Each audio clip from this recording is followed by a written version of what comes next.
তো আল্লাহ তাবারক ওয়া তাআলা যে ইসলামকে কায়েম রাখার জন্য, ইসলামকে মানুষের কাছে পৌঁছানোর জন্য রাসূল পাঠিয়েছেন, নবী পাঠিয়েছেন। আর সেই রাসূলের দাওয়া ইসলামকে রক্ষা করার জন্য সাহাবী ছিলেন, তাবেঈন ছিলেন, তাবেঈন ছিলেন, বুজুর্গানে দ্বীন ছিলেন, আছেন। আর উলামায়ে কেরাম আছেন, যাকে উলামা ওয়ারাসাতুল আম্বিয়া বলা হয়। জোরে বলুন সুবহানাল্লাহ। সেই ইসলামের জন্য হযরত ইমাম হাসান, হযরত ইমাম হুসাইন রাদিয়াল্লাহু তাআলা আনহুমা নিজের মস্তক, নিজের গর্দনকে হযরত ইমাম হুসাইন কারবালার প্রান্তরে শহীদ করেছেন। সেটা কার জন্য? ইসলামকে রক্ষা করার জন্য। জোরে বলুন সুবহানাল্লাহ। আর আজকে সেই ইসলামের উপরে আমরা আছি, কিন্তু বিরাদার মুআজ্জাজ মুহতারাম, আমাদের তারজে জিন্দেগি, আমাদের বাহ্যিক জীবনটা কিভাবে আমরা অতিবাহিত করছি, এবার নমুনাগুলো কি দেখুন। গতকালকে শুনলেন যে হযরতে মা ফাতেমা রাদিয়াল্লাহু তাআলা আনহা কি করলেন? ছেলেদের জন্য যতটুকু করার করেছেন, আল্লাহর ইবাদত বندگی করে দুনিয়াতে যতদিন থেকেছেন পর্দার মধ্যে থেকেছেন, ইহকাল থেকে পরকাল পর্দা করলেন। আর তারপর বিরাদার মুআজ্জাজ মুহতারাম, সেখান থেকে আমরা কালকে ছেড়েছি। তো বিরাদার মুআজ্জাজ, আপনাদেরকে কয়েকটা কথা বলি, যেহেতু খুব তাড়াতাড়ি আগাতে হবে, এর জন্য বারবার প্রেসার আসছে যে হুজুর খুঁটিয়ে খুঁটিয়ে না, বেশি একটু বলে পিলার দিয়ে দিয়ে আগান। ওয়াল গলা হইলে দিব, না হলে বাস পিলার উপরে ছাদ দিতাম, তো ওটাও হবে, অসুবিধা নাই। তো বিরাদার মুআজ্জাজ, ইসলামের প্রথম খলিফাকে হযরতে আবু বকর সিদ্দিক রাদিয়াল্লাহু তাআলা আনহু, দ্বিতীয় খলিফা হযরতে ওমর ফারুক রাদিয়াল্লাহু তাআলা আনহু, তৃতীয় খলিফা হযরতে ওসমান গনি রাদিয়াল্লাহু তাআলা আনহু, আর চতুর্থ খলিফা হযরতে আলী শেরে খোদা মুশকিল কুশা রাদিয়াল্লাহু তাআলা আনহু। আমরা এতটুকুই জানি, কিন্তু কিতাব খুলে দেখুন, আপনার বহু কিতাবের মধ্যে পাওয়া যাবে যে হযরতে আলী রাদিয়াল্লাহু তাআলা আনহুর পরপর হযরতে ইমাম হাসান রাদিয়াল্লাহু তাআলা আনহু 6 মাস কয়েকদিন উনিও খলিফা ছিলেন। জোরে বলে। আর সেই ইমামে হাসান রাদিয়াল্লাহু তাআলা আনহু, এই খলিফাটা আপনার বেরাদার হযরতে আলী রাদিয়াল্লাহু তাআলা আনহু 40 হিজরি 21 রমজানে উনি শহীদ হন মসজিদে। আর তারপরে হযরতে ইমাম হাসান সেই খেলাফত আপনার পান, আর উনি 6 মাস চালাচ্ছেন। আর 6 মাস কয়েকদিন হলো, তো হযরতে ইমাম হাসান রাদিয়াল্লাহু তাআলা আনহু কি করছেন? ওই যে আমি আপনাদেরকে শুরুর টাইমে বলেছিলাম, আমার নবী মুস্তাফা সাহাবীদেরকে বলছেন, হে আমার সাহাবীরা, দেখো আমার এই নামাজা একদিন মুসলমানদের দু গিরহর মধ্যে একটা জিহাদ যুদ্ধ শুরু হয়ে যাবে, এই মতো অবস্থায় আমার এই নামাজা সেটাকে সুলহ করে দিবে। জোরে বলুন সুবহানাল্লাহ। তো বিরাদার মুআজ্জাজ মুহতারাম, যখন ইরাকের ধরতিতে কুফাতে হযরত ইমাম হাসান রাদিয়াল্লাহু তাআলা আনহু আপনার সেখানে খলিফা ছিলেন, তো খলিফা থাকার পর এই হযরত আমির মুআবিয়া রাদিয়াল্লাহু তাআলা আনহুর কেউ পক্ষে আজ অনেকজন চাইছে যেন হযরত আমির মুআবিয়াকে খেলাফত দেওয়া হয়। এরকম এমন একটা পরিস্থিতি দাঁড়িয়ে গেল, যেহেতু আগে থেকে জঙ্গে সিফফিনে হযরত আমির মুআবিয়া এবং হযরত আলী মুরতাদা রাদিয়াল্লাহু তাআলা আনহু লাগে একটা ইজতিহাদের ব্যাপার ছিল। তো বিরাদার মুআজ্জাজ মুহতারাম, যাই হোক, তো সে সময় হযরত ইমাম হাসান কি করছেন শুনুন। জোরে বলো। যেমন হযরত ইমাম হাসান রাদিয়াল্লাহু তাআলা আনহু দেখতে লাগলেন তিনি খেলাফতে যখন রয়েছেন, খলিফা অবস্থা থাকাকালীন দেখতে পাচ্ছেন মুসলমানের মধ্যে আমার নবী মুস্তাফা ইসলামের মধ্যে আমার নবীর উম্মতগণের মধ্যে কয়েকটি গিরহ হয়ে যাচ্ছে, ফিরকা হয়ে যাচ্ছে। তারা নিজেদের মধ্যে এক অপরের সঙ্গে দ্বন্দ্ব সৃষ্টি করে দেবে, এমনটা পরিস্থিতি চলে এসেছে। এমন মনে হয় যে ইসলামের মধ্যে যারা দাখিল আছে তারা নিজেদের মধ্যে বোধহয় তারা কাতল কিতাল শুরু করে দেবে। হযরত ইমাম হাসান রাদিয়াল্লাহু তাআলা আনহু এই খেলাফতটাকে তখন সঙ্গে সঙ্গে এই জিহাদকে রোকার জন্য, এক অপরের সঙ্গে দ্বন্দ্বের জন্য ইমাম হাসান হযরত আমির মুআবিয়াকে এই খেলাফত খানা বাবা সঁপে দিলেন। জোরে বলুন সুবহানাল্লাহ। হযরত আমির মাবিয়া সাহাবী রাসূল রাদিয়াল্লাহু তাআলা আনহুকে দিয়ে দিলেন। জোরে বলুন। যেমন হযরত আমির মাবিয়াকে দেওয়া, তবে কিতাবের মধ্যে লিখতে আছে আমির মাবিয়াকে যখন এই খেলাফত হযরত ইমাম হাসান দিচ্ছেন, দেওয়ার সময় হযরত ইমাম হাসান 4টি শর্ত লিখে দিলেন। 4টি শর্তের উপরে হযরত আমির মাবিয়াকে ইমাম হাসান খেলাফত দিচ্ছেন। জোরে বলুন। 4টি শর্ত কি কি? আপনারা তো অনেকবার শুনেছেন, বলেন তো কি কি শর্ত? শুধু শুনছি ভুলছি, শুনছি ভুলছি, তবে না, যতবার শুনছি ততবার সওয়াব পাচ্ছি। জোরে বলুন সুবহানাল্লাহ। আর ভুলি আর থাকি ওটা পরের কথা হযরত, সওয়াব তো পাচ্ছি। আর আলহামদুলিল্লাহ একটা কথা আপনাদের একটু ইঙ্গিত দিই, এই যে ছোট ছোট বাচ্চারা, এখানে কয়েকটা বাচ্চা যেটি সামনে বসে আছে, এরা আমাদের ভবিষ্যৎ জেনারেশন, এরাই হবে এই যে জায়গাতে আমরা আছি তারা আসবে। জোরে বলে। তো আজকে এরা যে এই যে শুনছে, গত বছর শুনেনি, আজকে শুনছে, আবার সামনে বছর শুনবে, তো তাদেরকে কিছু জানানো দরকার আছে। জোরে বলে। যেমন হযরত আমির মাবিয়া রাদিয়াল্লাহু তাআলা আনহুকে ইমাম হাসান রাদিয়াল্লাহু তাআলা আনহু খেলাফত যখন দিয়ে দিলেন, যখন দিয়ে দেওয়া তখন 4টি শর্ত লিখে দিলেন। 1 নম্বর শর্ত হলো, লেখা সুন্দর করে আছে, হযরত আমির মাবিয়াকে বলে দেওয়া হলো যে 1 নম্বর শর্ত হলো যে আপনা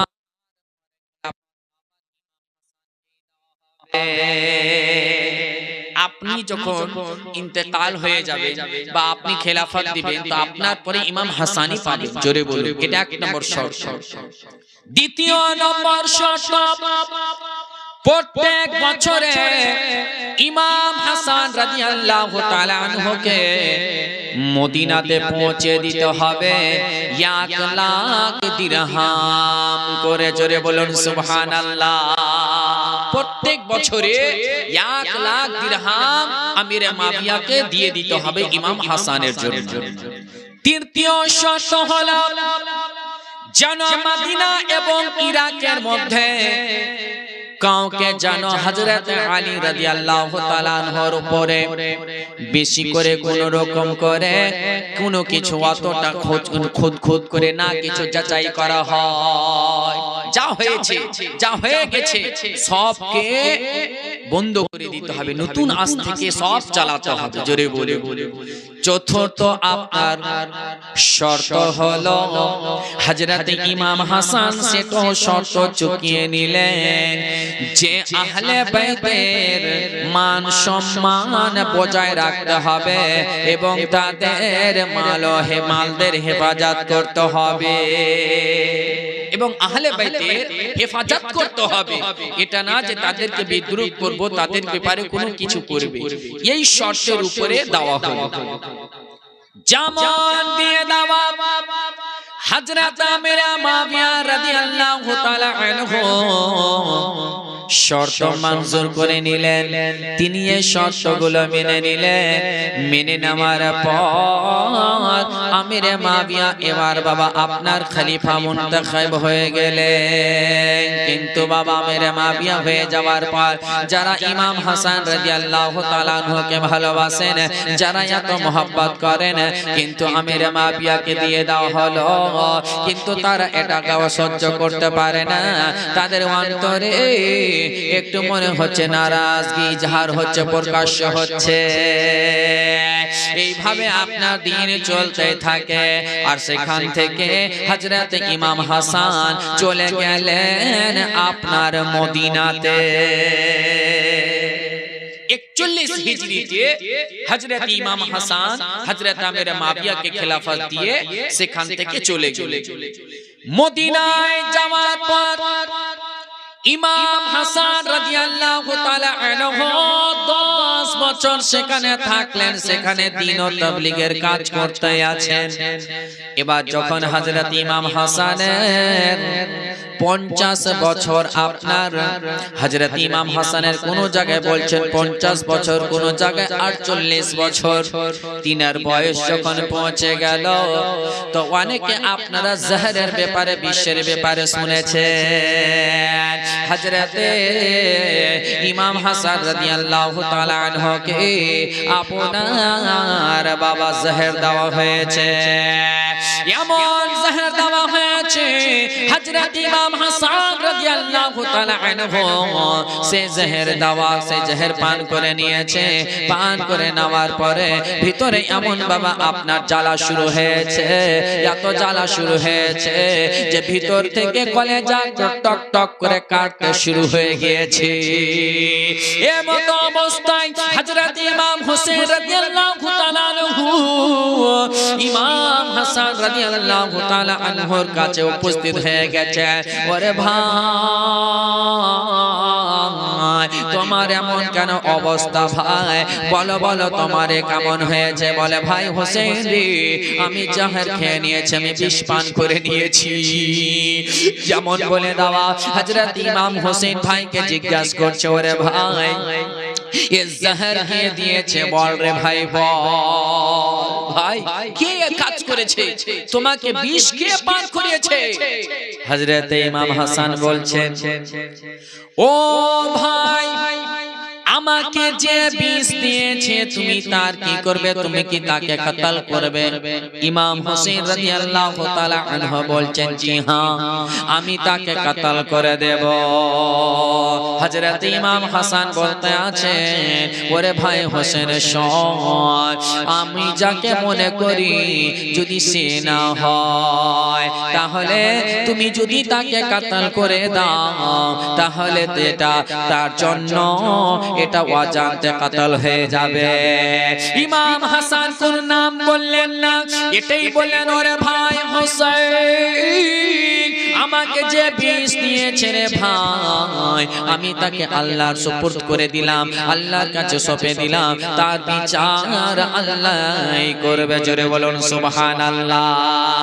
এবার বলতে আছে, ভাই হোসেন আমি একদিন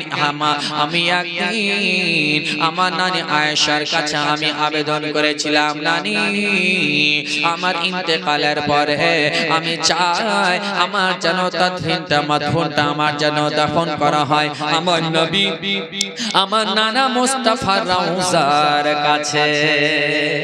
বলছে, নানি আমার আশা ছিল আমি যখন ইন্তেকাল হব তো আমার যেন কবরটা আমার নানার মুস্তাফার রওজার কাছে যেন হয়। তা হযরত আয়েশা বলছেন, তাতে অসুবিধা কি আছে? তোমার দাফন হবে না তো তাহলে কার হক আছে? কোনো অসুবিধা নেই। এই কথা হযরত ইমাম হাসান হযরত হুসাইন কে বলতে আছে, ও ভাই হুসাইন আমি যখন ইন্তেকাল হয়ে যাব রে ভাই, আমার ইন্তেকালের পরে আমার যেন কবরটা দেওয়া হয় আমার নানা মুস্তাফার রওজার কাছে। কিন্তু ভাই হোসেন একটি কথা মনে রাখবে ভাই, আগে আয়েশা হযরত আয়েশাকে জিজ্ঞাসা করে নেবে, যদি বলে তবে হ্যাঁ, আর যদি দেখো সেই জায়গাতে কোন রকম করে সেখানে বিপদ আপদ চলে আসে, কোনো কেউ যদি নারাজগি দেখায় তখন সেখানে তুমি দেবে না, জান্নাতুল বাকিতে আমার মা খাতুনে জান্নাতের কদমের কাছে দিবে। জোরে বলুন সুবহানাল্লাহ। যেমন বলতে আছে, এবার হযরত ইমাম হাসান রাদিয়াল্লাহু তাআলা আনহু চোখ দিয়ে ঝরঝর করে জল পড়তে আছে, কান্না করতে লেগে গিয়েছে। ইমাম হোসেন জিজ্ঞাসা করতে আছেন, ওরে ভাই হাসান তোমার চোখে হঠাৎ করে মতো কেন জল চলে আসলো? বলে হোসেন রে আমি এখন কারবালার মাটি দেখতে পাচ্ছি। ওরে ভাই হোসেন, আমি দেখতে পাচ্ছি রে যে কারবালাতে তোমার উপরে তীর বর্ষণ করা হচ্ছে। ভাই হোসেন, তোমার শরীরটা রক্তে লাল হয়ে যাচ্ছে রে ভাই।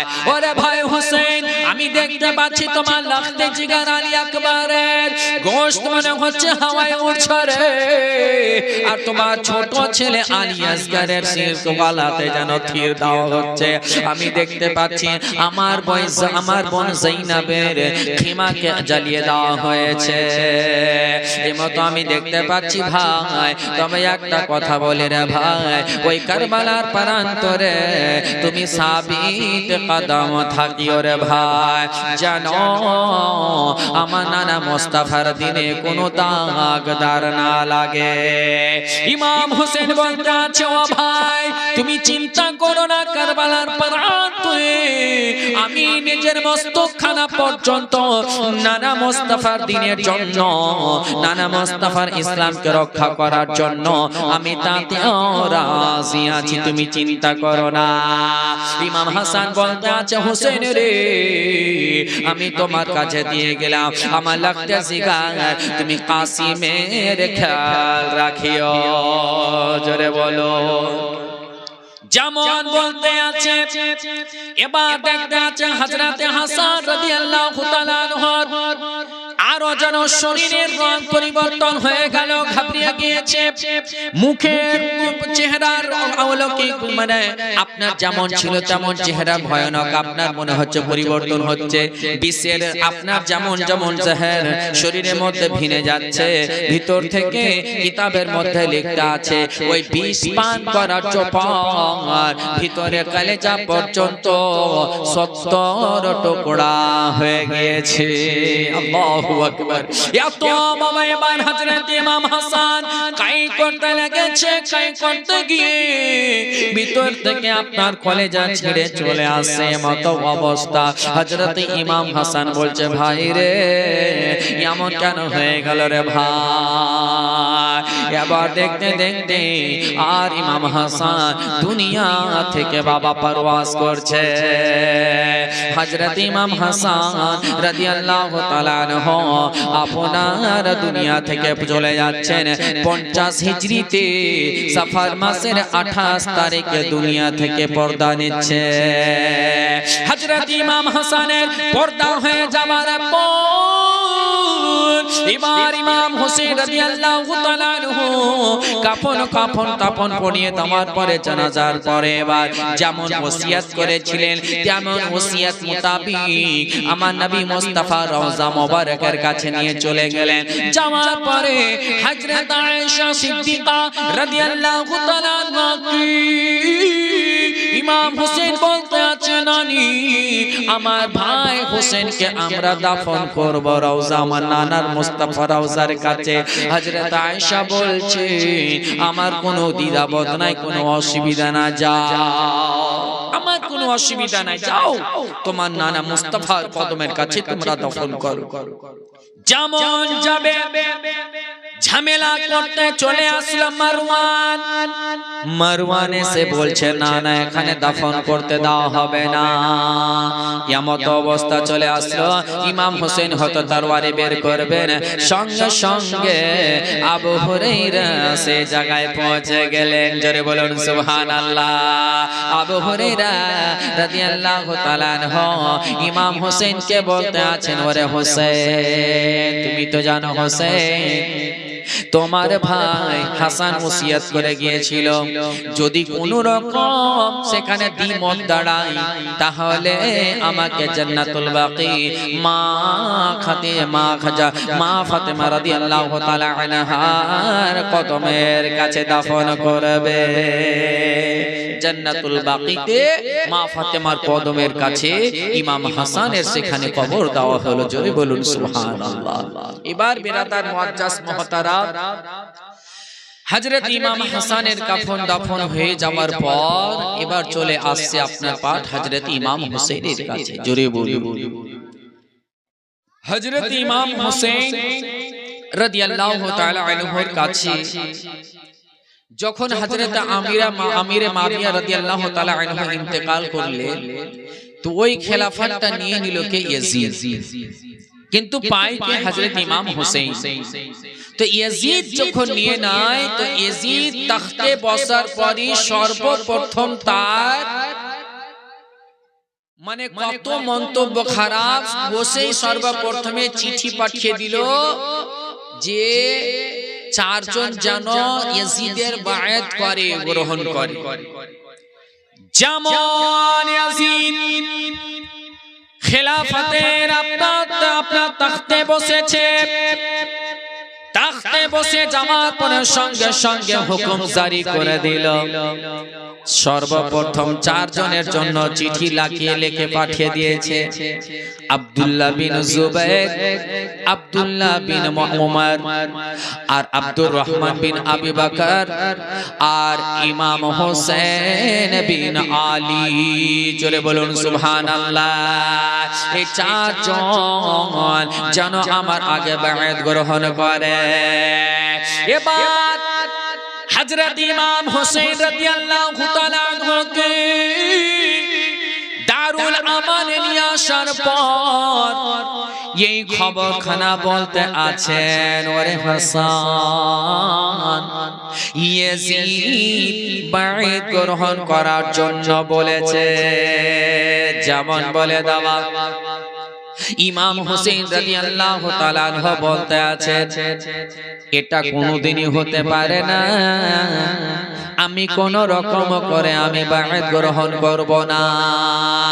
ও হচ্ছে একটা শারাবি, ও হচ্ছে একটা গুনাহগার, ও হচ্ছে একটা জুয়ারি, ও হচ্ছে একটা জানি, আমি তার হাতে কখনো বায়াত করব না। এটা ইসলামের তাওহীদ হয়ে যাবে, আমি কোন রকম করে করব না। যেমন বলে দাও বাবা, এই খবরখানা ইয়াজিদের কাছে পৌঁছে গেল। ওরে মা, ইয়াজিদের কাছে যেমন খবরখানা পৌঁছে যাওয়া, ইয়াজিদ তখন আরো বাবা আপনার গুরুত্ব হয়ে গেলেন, গজবনাক হয়ে গেলেন। আমার বায়াত গ্রহণ করবে না, আমি খেলাফতের চেয়ারে বসে আছি, তখতে বসে আছি, কেন করবে? আসল তো যদি দেখা যায় ইমাম হচ্ছেন ইমাম হোসেন, জোরে বলো। আর যারা হুসাইনি তারা কখনো ইয়াজিদি হবে না, জোরে বলো। আর যারা ইয়াজিদি তারা কখনো হুসাইনি হবে না, জোরে বলো। তো বেরাদার, যারা আপনার জাহান্নামের রাস্তাতে যাবে তারা ছিল ইয়াজিদি, আর যারা জান্নাতের রাস্তাতে যাবে তারা হচ্ছে হুসাইন, জোরে বলো।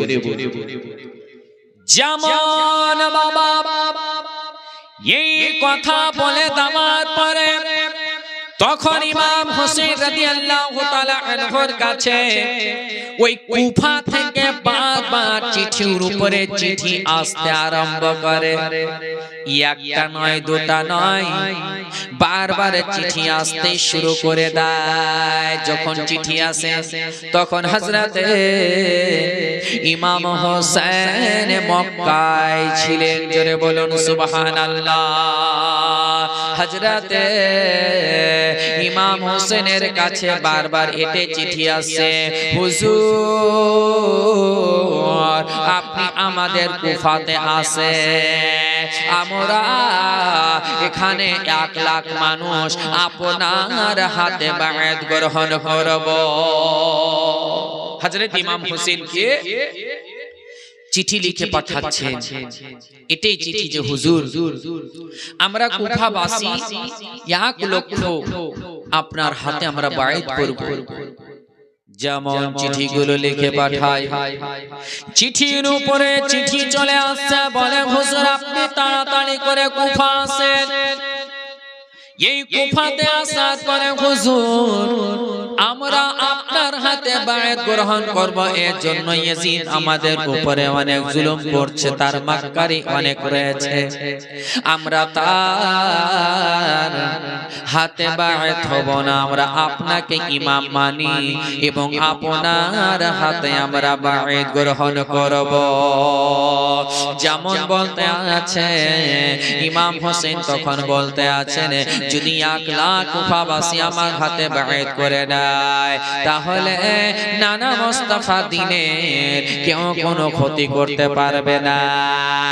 এই বলা নিয়ে ইমাম হোসেন কুফা যাওয়ার জন্য প্রস্তুত। এই কুফা যাওয়ার জন্য ইমাম হোসেন প্রস্তুতি নিয়ে নিচ্ছেন বাবা। যেমন প্রস্তুতি নেবে মক্কাবাসীরা আর ওখানকার বড় বড় লোকেরা একটি বৈঠক করলো। বৈঠকে ইমাম হোসেনের কাছে তারা আরজ করছেন, হুজুর আমাদের আবেদন এটাই হুজুর যে আপনি কুফা হুজুর আপনি যেন না, হুজুর আপনি কুফা যেন না। কারণ হতে পারে তাদের এটা যদি ধোঁকা হয়ে যায়, হতে পারে যদি আপনাকে সেখানে গিয়ে তারা ধোঁকা দিয়ে দেয়, তো হুজুর আপনি কুফা যেন না। এতবার বলতে আছেন ওই মক্কাবাসীরা হযরত ইমাম হোসেনকে বলছেন, হুজুর আপনি যেন না। ইমাম হোসেন বলছেন আমি হয়তো যাব। শেষ পর্যন্ত তারা বলছেন যে হুজুর একটা উপায় আছে, আগে আপনি মুসলিম বিন আকিলকে আগে পাঠান।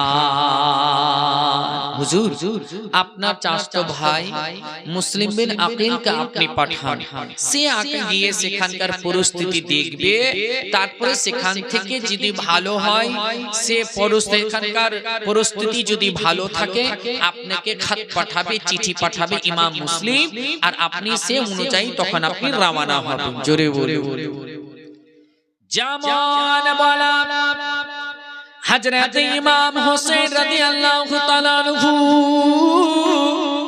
এই কথা মঞ্জুর করে নিলেন, বলে ঠিকই বলেছো তোমরা, সঠিক বলেছো, এটাই করতে হবে। হযরতে মুসলিম বিন আকিলকে ইমাম মুসলিমকে বললেন, ওরে মুসলিম ভাই তুমি আগে কুফা যাও, আর কুফাতে যাওয়ার পরে সেখানকার পরিস্থিতি দেখবে, যদি সেখানকার পরিস্থিতি ভালো থাকে তুমি সঙ্গে সঙ্গে গিয়ে তুমি নিজে খাত লিখে আমাকে পাঠিয়ে দিবে কাসিদের দ্বারাতে, আমি তখন মক্কা থেকে সেখানে রওনা হব। জোরে বলো আমি সেই জায়গায় পৌঁছে যাব। এই কথা বলে দেওয়ার পরে এবার ইমাম মুসলিম যাবে, এমত পরিস্থিতি হয়ে গেছে বাবা। কিন্তু ইমাম মুসলিম কুফায় রওনা হবে, 2 সন্তান বাবা হাত ধরে নিয়েছে। ইমাম মুসলিমের 2 সন্তান, এক নাম হচ্ছে মুহাম্মদ আর একটা নাম হচ্ছে ইব্রাহিম। জোরে বলুন সুবহানাল্লাহ। একটার বয়স হচ্ছে 8 বছর আর একটার বয়স হচ্ছে 6 বছর। একবার দরুদ পড়ুন, একটু মাইকে গন্ডগোল হচ্ছে, পড়ুন আল্লাহুম্মা। একটুটা ঠিক করো। হ্যালো হ্যালো হ্যালো বাস। সৈয়দনা মাওলানা মুহাম্মদ। যেমন ইমাম মুসলিম কুফা থেকে রওনা হবে, 2 সন্তান হাত ধরে বলছে, আব্বা গো, আব্বা আপনি একা যাবেন এটা হতে পারে না, আব্বা আমরাও আপনার সঙ্গে যাব। একটু ক্লিয়ার করুন, চেপে আছি। আব্বা গো আমাদের অনুরোধটা আপনি রাখেন। ইমাম মুসলিম বলছে, বেটা রে আমি যাচ্ছি কুফাতে আমার বিশেষ কাজের জন্য বেটা। 2 সন্তান বলছে, আব্বা আমাদেরকে একটু সঙ্গে নিয়ে চলো। 2 ছেলের দিকে দেখে ইমাম মুসলিম তখন বাবা আর সহ্য না করতে পেরে বলে, বেটা চল রে বেটা চল। 2 সন্তানকে সঙ্গে নিয়ে এবার ইমাম মুসলিম সেখান থেকে রওনা হয়ে গেলেন। কুফা যেমন পৌঁছালেন, কুফাবাসীরা অপেক্ষায় ছিলেন। কুফাবাসীরা দেখতে আছে ইমাম মুসলিম এবং 2 সন্তান চলে আসছে। কুফাবাসীরা দেখার পরে এত তারা খুশি হয়ে গেল রে মা, তারা জোরে জোরে নারা লাগাতে আরম্ভ করলো, তারা জোরে জোরে নারা লাগাচ্ছে। যেমন আমাদের গ্রামে আপনাদের মডেলে রাজনগরে যদি পীর সাহেব আসে তো আমরা কি করি, তাকবীর লাগাই না? বাড়ির গেটে রাস্তাতে দাঁড়িয়ে থেকে হুজুর আসছে হুজুর আসছে, তো সেখানে তাদেরও পীর সাহেব হচ্ছেন ইমাম মুসলিম, জোরে বলি। আর কুফাবাসীরাও দেখছে যে হুজুর আসছে হুজুর আসছে আর নারা লাগাচ্ছে, তারা খুশি খুব। যেমন ইমাম মুসলিম কুফাতে প্রবেশ করার পরে কুফাবাসীরা এত খুশি হলেন, খুশি হওয়ার পরে ওই কুফাবাসীরা সেই দিনই কিতাবে লিখতে আছে, কোন কিতাবে লিখছেন 18,000, কোন কিতাবে লিখছেন 40,000 কুফাবাসীরা বায়াত গ্রহণ করলেন। জোরে বলুন সুবহানাল্লাহ। 40,000 কুফাবাসীরা বায়াত গ্রহণ করার পরে ইমাম মুসলিমকে এত সম্মান দিতে লাগলেন। এবার ইমাম মুসলিম কার বাড়িতে যাবে, সেখান থেকে বাবা হানি বিন উরওয়ার বাড়িতে গেলেন। জোরে বলুন সুবহানাল্লাহ। হযরতে হানি বিন উরওয়ার বাড়িতে ইমাম মুসলিম গিয়ে বাবা কুফাতে অবস্থান করলেন। সেই জায়গাতে কুফাতে আপনার পৌঁছে যাওয়ার পর হযরত ইমাম মুসলিম হানি বিন উরওয়ার বাড়িতে পৌঁছালেন। আচ্ছা আপনাকে একটা উদাহরণ বলি। ধরেন আপনাদের এই গ্রামে যখন পীর সাহেব আসলো তো কোথায় থাকবেন? কারো একজন বাড়িতে থাকবে না? হ্যাঁ না, ওই রাস্তাতে বসে থাকবে, কারো বাড়িতে থাকবে। ওখান থেকে মুরিদদের সঙ্গে সাক্ষাৎ, কথাবার্তা, কি খবর, খোঁজ খবর নেওয়া, এই সমস্ত এ টু জেড সেখান থেকেই হচ্ছে। আর তখন সে কুফার গভর্নর ছিল কে? নু'মান বিন বাশির। জোরে বলুন সুবহানাল্লাহ।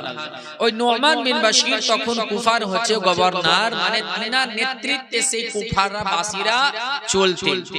আর এই নু'মান বিন বাশির বলা হয়েছে ইনি হচ্ছেন আশিকে রাসূল, আশিকে আহলে বাইত। জোরে বলুন সুবহানাল্লাহ। কিন্তু ইনচার্জে ছিলেন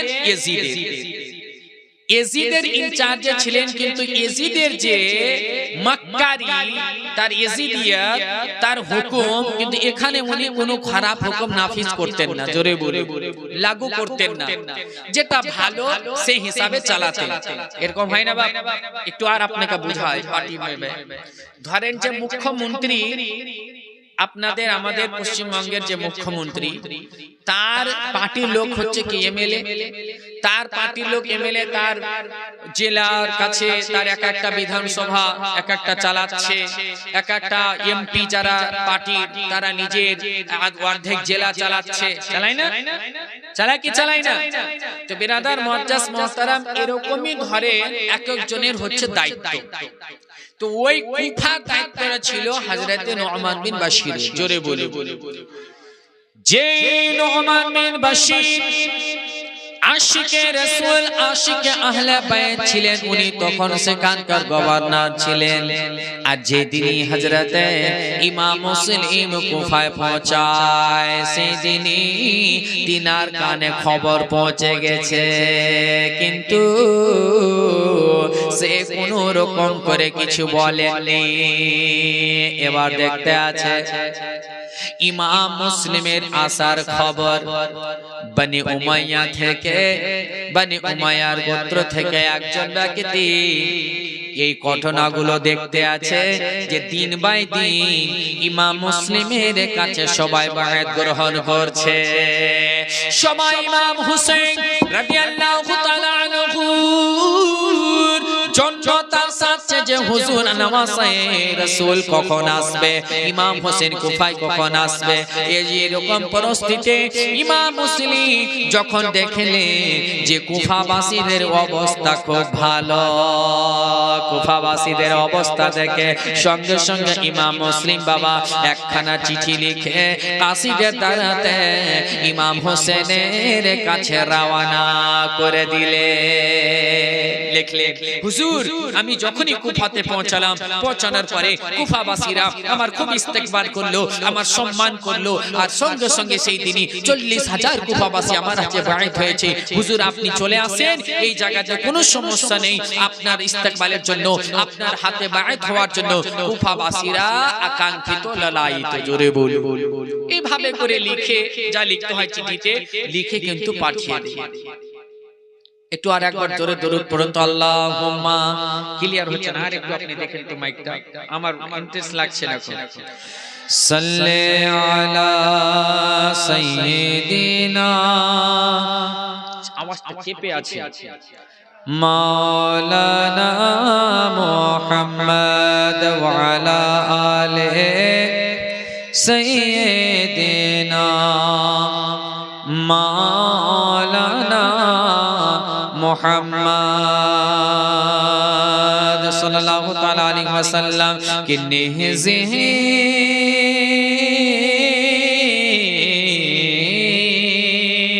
দু একটা শের পড়ছি, আপনি ঠিক করুন। কে নেজি পে वो कुरान का,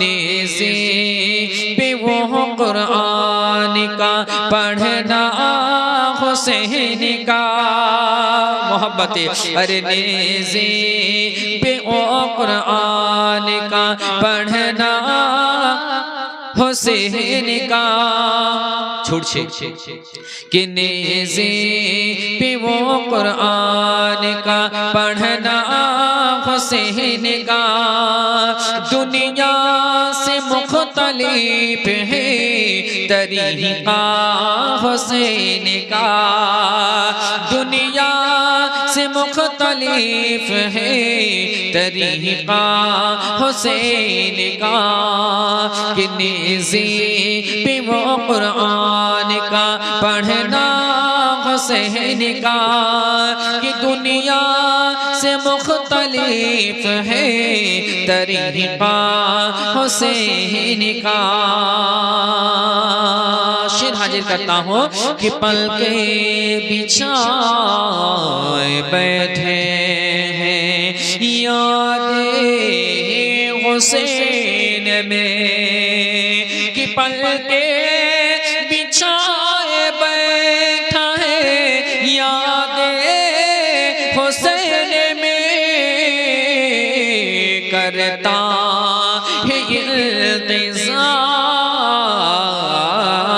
करता है इंतज़ार मदीना हुसैन का, करता है इंतज़ार मदीना हुसैन का, कि नेज़े पे वो कुरान का पढ़ना हुसैन का, दुनिया से मुख्तलिफ है तरीक़ा हुसैन का, खुशबू लुटा रहा है चमन का हर एक खां, कि खुशबू लुटा रहा है चमन का हर एक खां, कि खुशबू लुटा रहा है चमन का हर एक खां, कि फूलों ने पढ़ लिया, कि फूलों ने पढ़ लिया जो वज़ीफ़ा हुसैन का, फूलों ने पढ़ लिया जो वज़ीफ़ा हुसैन का, फूलों ने पढ़ लिया जो वज़ीफ़ा हुसैन का, कि नेज़े पे वो कुरान का पढ़ना हुसैन का, दुनिया से मुख्तलिफ है तरीक़ा हुसैन का। एक बार दुरूद पढ़ो, अल्लाहुम्मा।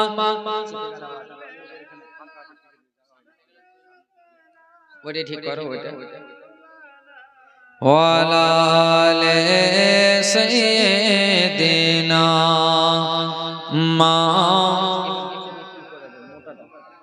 মুহাম্মদ আল্লাহুম্মা সাল্লি আলা।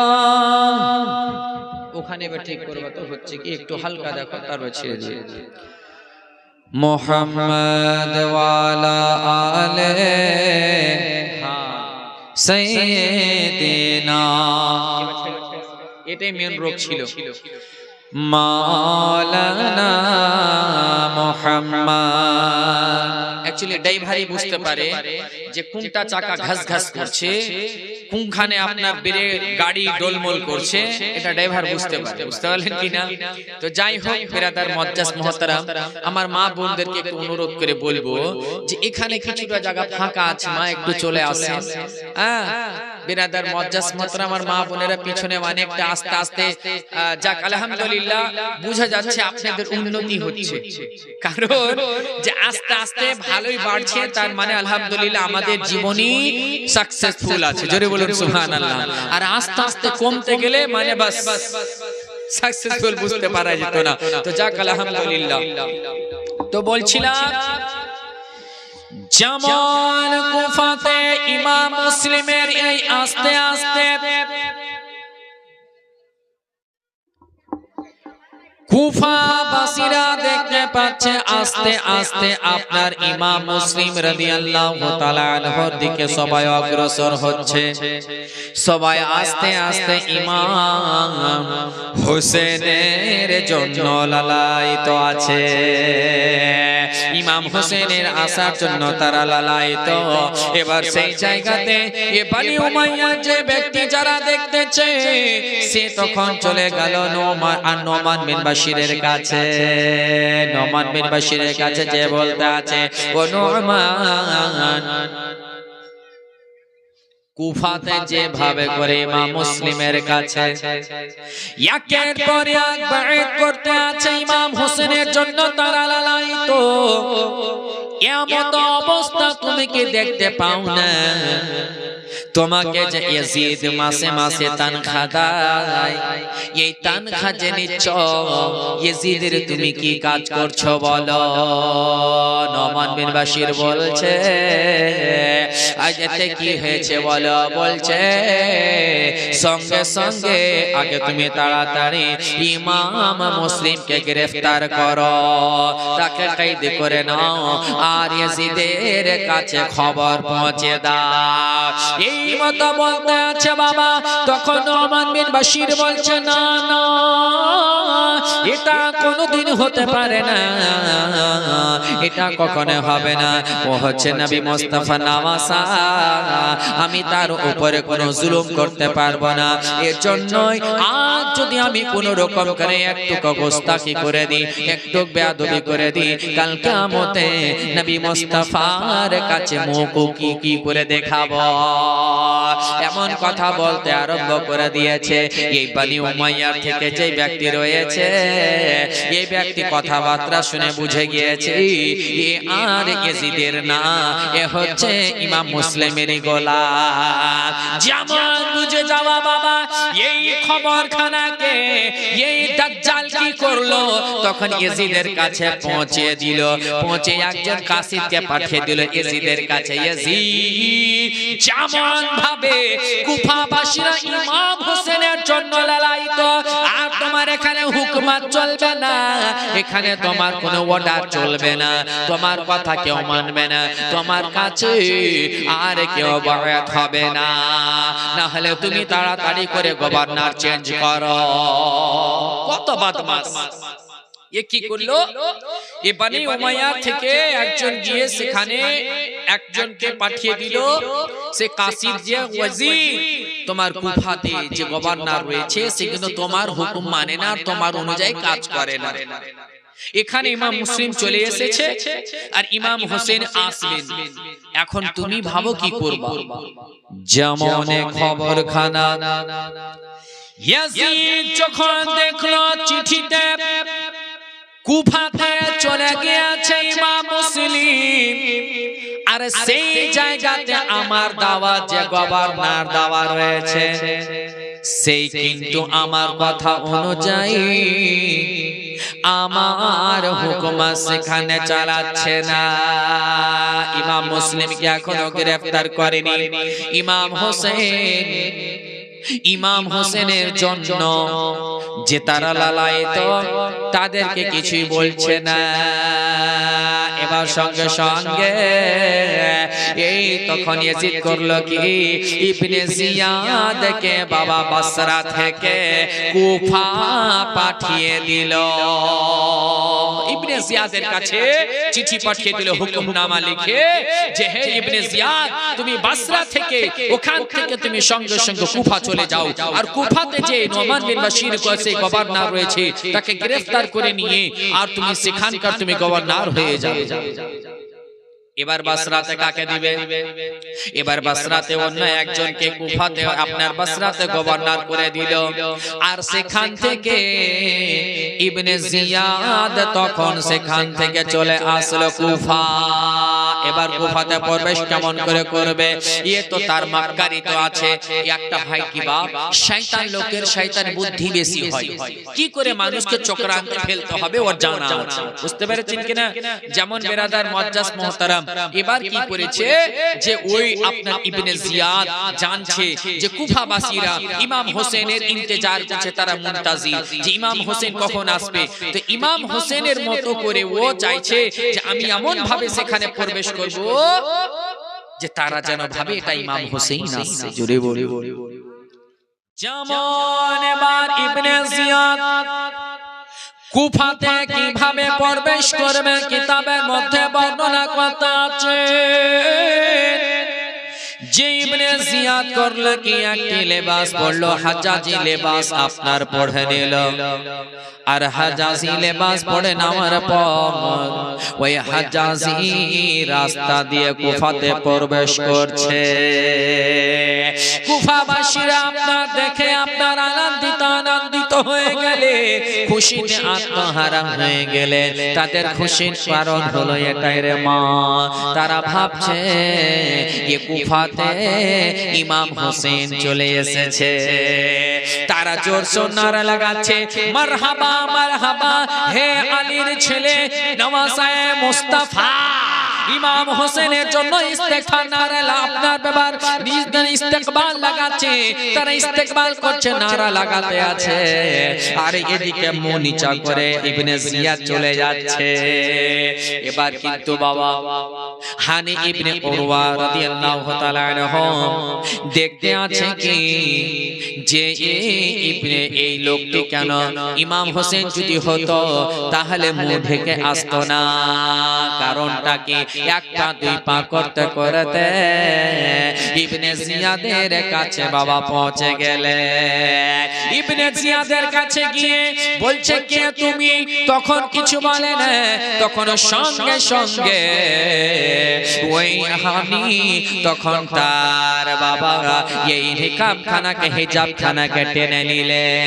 যেমন টেনে নেওয়া, তখন দেখতে আছেন হোসেন না, এটা হচ্ছে ইবনে জিয়াদ। যেমন দেখেছে এটা হচ্ছে ইবনে জিয়াদ। তখনকার হযরত হানি বিন উরওয়া তখন তাজ্জুব হয়ে গেলেন, কুফাবাসী তাজ্জুব হয়ে গেলেন। আশ্চর্য বিষয়, ইবনে জিয়াদ কি করে এখানে আসলো? যেমন দেখে নেওয়া, এক তো তারা আতঙ্কিত হয়ে গিয়েছে, কিন্তু বাবা চাইতে গেলে কুফাবাসীরা এই তো মাক্কারি করতে এসে গেছে কুফাতে। ইবনে জিয়াদের মাক্কারি সম্পর্কে কুফাবাসীরা আগে থেকে অবগত আছে, কিন্তু সঙ্গে সঙ্গে যখন কুফাতে এসে যায়, এই কুফাতে প্রবেশ করে যাওয়ার পরে তখন তারা চাইতে গেলে ইবনে জিয়াদকে তখন কিন্তু কতল করতে পারতেন, যেহেতু তার সঙ্গে কয়েকজন মাত্র। আর এই সময় যদি ইবনে জিয়াদকে বাবা সেখানে কতল করে দেয়, তাহলে আর ইয়াজিদের পক্ষ থেকে কোনো আর গভর্নর আসার হিম্মত পাবে না। কিন্তু কেমন করে হবে? ইয়াজিদের চক্রান্ত বড় চক্রান্ত। এবার সেখান থেকে ইবনে জিয়াদ সেখান থেকে সঙ্গে সঙ্গে দারুল আমারাতে চলে গেলেন। দারুল আমারাতে যাওয়ার পরে সেই জায়গাতে নু'মান বিন বাশিরের ঘরে প্রবেশ করে গেলেন। আর যেমন প্রবেশ করা গিয়েই সঙ্গে সঙ্গে ইয়াজিদের খত লেখা দেখিয়ে দিল। হে নু'মান বিন বাশির, আমি হচ্ছি ইবনে জিয়াদ, এই দেখো ইয়াজিদের পক্ষ থেকে আমাকে এখানে গভর্নর করা হয়েছে, এবার তোমার গভর্নরই এখান থেকে শেষ। এর জন্যই তোমার গভর্নর শেষ। ইমাম মুসলিমকে কেন তুমি গ্রেফতার করনি? কেন তুমি ইমাম হোসেনের বায়াত তারা গ্রহণ করার জন্য লালায়িত, কেন তাদেরকে তুমি রুখছো না? তাকে তুমি ইমাম মুসলিমকে তুমি কেন কাতাল করনি? যেমন বলতে আছে, তখন নু'মান বিন বাশির বলতে আছে যে আজ আমি এই সামান্য কিছু দুনিয়ার লালচে আমি নামাজে রাসূলের কাছে গোস্তাকি করতে পারবো না, আমি বেয়াদবি করতে পারবো না, আমি তাদেরকে কোনো শাস্তি দিতে পারবো না। আমি হচ্ছে তাদের গোলাম, আমি ইয়াজিদের কোনো গোলাম নয়। যেমন বলে দাওয়া, তখন ইবনে জিয়াদ তখন ক্রুদ্ধ হয়ে গেলেন, গজবনাক হয়ে গেলে। ইবনে জিয়াদ বলতে আছে, তাহলে ইয়াজিদের যে তুমি পয়সা নিচ্ছ, তাহলে তোমার এটা কি হবে? বলে আমার পয়সার দরকার নাই, আমার নবী মুস্তাফার গোলাম হওয়ার দরকার। এই বলার পরে ইবনে জিয়াদ তখন নু'মান বিন বাশিরকে আপনার গ্রেফতার করে নিলেন। আর সে কি হলো যে এবার সেখানকার গভর্নর হয়ে গেল। আর সেই রাত আপনার অতিবাহিত হচ্ছে গভর্নরে বসে যাওয়ার পর।